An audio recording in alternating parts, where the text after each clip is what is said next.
المؤثرات الصوتية واحدة من الأشياء الضرورية في الفيديوهات، نستخدمها لأن تعطي للمشاهد نوع من التغيير يخليه يندمج ويحب أنه يستمر في المشاهدة. وعلى هالأساس أنا جبت لكم 4 مؤثرات موجودة في الكاب كات. هذه المؤثرات احفظها عندك في المفضلة وراح تستفيد منها في مقاطع الفيديو تصورها وتنشرها. بعد شوية راح أحط لكم ال4 مؤثرات وصوروا الشاشة ونعرف الطريقة كيف نقدر ناخذ هذه المؤثرات أو نحصل عليها ونفضلها عندنا في تطبيق الكاب كات.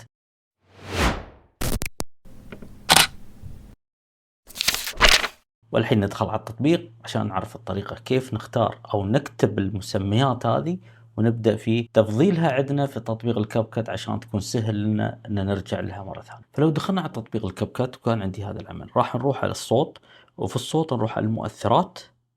في المؤثرات راح نكتب اللي أعطيت لكم إياه وصورتوا الشاشة، نكتب الكلمات في محرك البحث. وأشهر مؤثر هذا اللي تستخدم في الفيديو اللي هو ونعمل سيرش، بتطلع لي مجموعة كبيرة. بعد ما تطلع لي هاي القائمة طبعا أنت تختار، ممكن يعجبك واحدة من هاي الأشياء غير اللي كتبت لك إياه أنا، ممكن تختار واحدة. كيف نقدر نفضلها؟